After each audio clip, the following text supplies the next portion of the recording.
नहमदुहु व नुसल्ली व नुसल्लिमु अला रसूलिल करीम अम्मा बादु फ़ाऊज़ु बिल्लाहि मिनश शैतानिर रजीम बिस्मिल्लाहिर रहमानिर रहीम फ़मिनहुम मुक़तसिदुन व मिनहुम साबिक़ुन बिल खैरात। नाज़रीन व नाज़रात, सामीन व सामियात, दुनिया भर में हमारे चैनल को पसंद करने वाले और इस्लाह के तालिब, आज का हमारा मौजू बहुत अहम है। आप सभी हज़रात जानते हैं कि दुनिया भर में इस वक्त तंजीमुल मदारिस बोर्ड अहले सुन्नत व जमात एक मुनज़्ज़म तरीके से अल्हम्दुलिल्लाह ईमानदारी के साथ पेपर लेती है। तो जैसा कि आपको मालूम है कि कल 20 मार्च को इंशाअल्लाह अज़ीज़ तंजीमुल मदारिस अहले सुन्नत पाकिस्तान के दुनिया भर में यानी पाकिस्तान के हर सूबे में जो है इम्तिहानात का आगाज़ हो रहा है। और ये इम्तिहान आप यूँ समझें कि एक मुसाबका है। एक कुछ तालिब इल्म ऐसे होते हैं जो दरमियाने होते हैं, मुक़तसिद होते हैं, और कुछ होते हैं साबिक़ुन बिल खैरात, दूसरों से बहुत आगे बढ़ जाती हैं। और ये भी आपको मालूम होगा, बिलखुसूस हमारे तंजीमुल मदारिस के भाई जो है वो मकामात हरीरी, कासिम हरीरी की उन्होंने पढ़ी होगी और ये मकूला भी पढ़ा होगा, इसको ज़हन में रखिएगा। इंदल इम्तिहान युक्रमुर रजुलु औ जुहान, फरमाया इम्तिहान के वक्त या तो मर्द की इज्जत होती है या तौहीन होती है। अगर अच्छे नंबर आ जाएं तो इज्जत है, और अगर नाकाम हो जाएं या बराए नाम नंबर आए तो फिर तौहीन होती है, असातिज़ा के यहाँ भी, वालिदैन के यहाँ भी, कौम मिल्लत के यहाँ भी। जी, तो इसलिए हमने आज का मौजू रखा है कि इम्तिहान में ज़्यादा से ज़्यादा नंबर कैसे लिए जा सकते हैं, इसके क्या गुर हैं, इसके क्या तरीक़े हैं। अल्हम्दुलिल्लाह पहले भी हमारी कई चैनल पर इस मौजू पर वीडियोस मौजूद हैं, लेकिन चूँकि अब इम्तिहान तंजीमुल मदारिस का कल शुरू हो रहा है, हमने जिद्दत पैदा करने के लिए एक वीडियो इस पर एक नहीं बल्कि मज़ीद हम कोशिश करेंगे कि रोज़ाना मुतल्लिका इसके वीडियो जो है वो हम शाया करें, नशर करें। तो ज़्यादा से ज़्यादा नंबर इम्तिहान में कैसे हासिल किए जा सकते हैं, इसका क्या जवाब है। एक मुख्तसर जवाब है, एक तफसीली जवाब है। यूँ समझ लें एक इजमाली जवाब है और एक तफसीली जवाब है। इजमाली जवाब तो ये है कि दुरुस्त जवाबात हों, खुशख़त लिखे, एतमाद से लिखे, मुम्तहिन को अच्छा तअस्सुर दे और वक्त का लिहाज रखे, तेज़ रफ्तारी को मलहूज़ रखे और अपने इल्म के अंदर गहराई को वाज़े करे, उमुक को वाज़े करे। ये मुख्तसर जवाब है। अब हम इसके तफसीली जवाब देते हैं कि पहली बात कि ज़्यादा से ज़्यादा नंबर कैसे लिए जा सकते हैं। बस आसान दो ही जवाब हैं। दुरुस्त जवाबात लिखिए, या हर लाइन या हर कदम उठाने से पहले सोच कर तवाज़ुन बरकरार रखें तो इंशाअल्लाह ज़्यादा से ज़्यादा आपके नंबर आएंगे। कुछ हमारे हज़रात टू दी पॉइंट बात नहीं करते, सवाल गंदम है जवाब बाजरा है, सोचते नहीं हैं, या फिर यूं करते हैं कि ज़्यादा तफसील तारुफ वगैरह लिख कर जो टू दी पॉइंट जवाब बनता है 2 लाइनें लिखते हैं, जिससे उनके फिर नंबर थोड़े आते हैं। वो कहते हैं जी मुम्तहिन ने हमारे साथ ज्यादती की है वगैरह वगैरह जी, या फिर मतलब है कि परेशानी का शिकार हो जाते हैं। ऐसा नहीं होना चाहिए।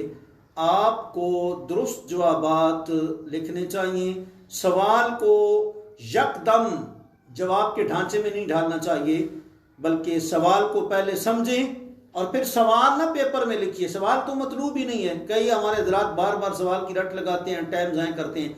आप सवाल का हवाला नंबर दें, सवाल नंबर 5 है, 4 है, 2 है, यानी आप पहले भी बाद वाले सवालात का जो है जवाबात पहले भी आप दे सकते हैं। तरतीब अगर बदल भी गई तो कोई हरज नहीं। आप अपने अंदर जो है वो क्या कहते हैं कि दुरुस्त जवाब की, टू दी पॉइंट जवाब की सलाहियत पैदा करें। नंबर 2, खुशख़त लिखें। खुशखत लिखने का ये मतलब नहीं कि अब आप पेपर दे रहे हैं तो आप प्रैक्टिस करते रहें पेपर पर, कभी सही लिखा, कभी गलत लिखा, कभी काट दिया वगैरह, इससे आपके नंबर कट जाएंगे। खुशखत का मतलब है कि ये भी मतलब नहीं कि आप कातिब या खत्तात या रेटर हों। खुशखत का मतलब है कम अज कम ऐसा तो हो ना खत आपका कि मुमतहिन को मुतासिर तो करे, जी, मुमतहिन देख कर खुश हो जाए। और ज़ाहिर बात है कि जितना खत अच्छा होता है मुमतहिन को चेक करने में आसानी होती है, खुशखती को नज़र दौड़ाते हुए नंबर लगाता जाता है। जब समझ नहीं आती मुमतहिन भी मुश्किल होता है तो मुश्किल में पड़ता है, लिहाजा नंबर फिर कम आते। इसलिए मौला के हज़रत अली मुर्तज़ा शेर खुदा ने फरमाया कि आधा इल्म खुशखती है, निस्फ इल्म खुशखती है, इसलिए इसका ख़ास जो है वो ख्याल रखना चाहिए। दूसरे नंबर पर, नंबर 3, आप जब पेपर हल करें तो वक्त का ख्याल रखें। कई हमारे भाई वो जो लंबा जवाब होता है उसको तरजीह देते हैं, जो छोटा जवाब बनता है उसको बाद में रखते हैं। हालांकि होना इस तरह चाहिए कि ज़हन शुरू में जितना आप पहले करेंगे ज़हन फ्रेश होगा। तो आप यूं करें कि जिस सवाल का जवाब मुख्तसर बनता है और आपको यकीन भी है, एक है आपको शक शुबह है जी, तारीख है, कोई तारीखी सवाल है जी, विलादत कब हुई मुसन्निफ की या डेथ कब हुई जी, उनका बर्थडे वगैरह वगैरह, ये सवाल होते हैं। अगर आपको यकीन नहीं है इसके बारे में तो आप वो ना लिखें जी, उसकी जगह कोई दूसरा जो चॉइस आपको दी गई है उसको आप लेकर जो है वो लिख लें, ताकि आपका ज़हन जो है वो मजबूत रहे जी। तो इसका भी आप ख़ास ख्याल रखें। जो है वो क्या कहते हैं कि वक्त का ख्याल, 3 घंटे आपके पास हैं, पेपर से पहले 3 घंटों में आप प्रैक्टिस करें 5 सवालात के जवाबात की कि आप कितना लिख पाते हैं। तेज रफ्तारी से आपने लिखा तो कितना लिखा, वो वहाँ दूसरे को देखने या सुनने सुनाने का वक्त नहीं होता, वो लिखने का वक्त होता है। और तैयारी आपने पहले की हो तब आप 3 घंटों में अपना मुकम्मल पेपर इसी तरीके से फ्रेश ज़हन के साथ आप उसको मुकम्मल हल कर सकते हैं। इसका जो है वो ख़ास ख्याल रखें। मुख्तसर जो जवाबात बनते हैं, टू द पॉइंट, 2-4 लाइनों में आ जाते हैं, उनको पहले लिखें। और जिस सवाल के जवाबात बहुत लंबे बनते हैं वो आप बाद में लिखें, क्योंकि आपसे जवाबात मतलूब है, तरतीब मतलूब नहीं है। तरतीब अगर उसमें तकद्दुम तअख्खुर भी हो जाता है तो उसमें कोई हरज और कोई मुज़ायका नहीं होता। नंबर 4, अच्छा तसव्वुर कायम करें, यानी आप जब पेपर करें तो उसमें आप निकात को अलग करें, मिसालों को अलग करें, और जो जो सवालात की जुजियात हैं एक एक की सुर्खियां लगाकर नंबरिंग देकर जी, बेशक आप रोमन गिनती में नंबरिंग दे तो और ज़्यादा खूबसूरत लगेगी। वैसे किसी मतलब आप किसी तरीके से भी वो अदाद जिक्र कर देंगे तो कोई हरज नहीं है, लेकिन उसमें आप मार्कर इस्तेमाल करें। कोई जो है वो क्या कहते हैं सुर्खी, मतलूबा जो सुर्खी है उसमें, और नीचे जो आपने जवाब लिखना है उसमें कुछ ना कुछ फ़र्क ज़रूर होना चाहिए। और आगे नंबर 5, आपके अंदर इत्मीनान होना चाहिए। सवाल के जवाब जो लिख रहे हैं ये ना लगे कि आप मुमतहिन से भीख मांग रहे हैं। आपको इतना इत्मीनान होना चाहिए कि लिखते चले जाएं, इधर उधर नजर उठाकर न देखें। यार अजीब बात है, बड़ी मशहूर रवायत है, ये भी तो एक इबादत है ना। आप कुरान लिख रहे हैं, हदीस लिख रहे हैं, तफसीर लिख रहे हैं, उसूल तफसीर लिख रहे हैं, उसूल फिक्र लिख रहे हैं, ये भी तो एक जो है मुकम्मल दीन है या लवाज़िमात दीन में से हैं। तो ये भी एक इबादत है। इबादत इस तरह करें गोया कि आप अल्लाह को देख रहे हैं। ये तसव्वुर ना हो तो ये तो तसव्वुर कायम कर लें कि वो आपको देख रहा है। यार अजीब बात है। फिर हाजिर नाजिर रसूल का भी हमारा अकीदा है, इसके बावजूद फिर नकलें लगा रहे हैं, माफिया बोटिया नहीं छोड़ रहे ना। आला हज़रत फरमाते हैं न शर्म नबी न खौफ खुदा, ये भी नहीं वो भी नहीं। लिहाजा हमें ईमानदारी के साथ अपने पेपर का जो है वो जवाब लिखना चाहिए। और नंबर 6, पेपर के अंदर गहराई होनी चाहिए जी। गहराई का मतलब ये है कि अप टू डेट पेपर ही आपके सामने ना हो कि बस वो आप रट्टा लगा के लिख दें, बल्कि आपको जब ज़रूरत पड़े उसकी तौज़ीह की, मिसालों की, निकात की जी, तो उसको आप बढ़ा सकें जी। ये जो है ना आपके अंदर इल्म की सिर्फ मतलब जवाब की सलाहियत नहीं होनी चाहिए, बल्कि आपके पास इल्म की वुसअत के साथ साथ उम्क यानी गहराई भी होनी चाहिए।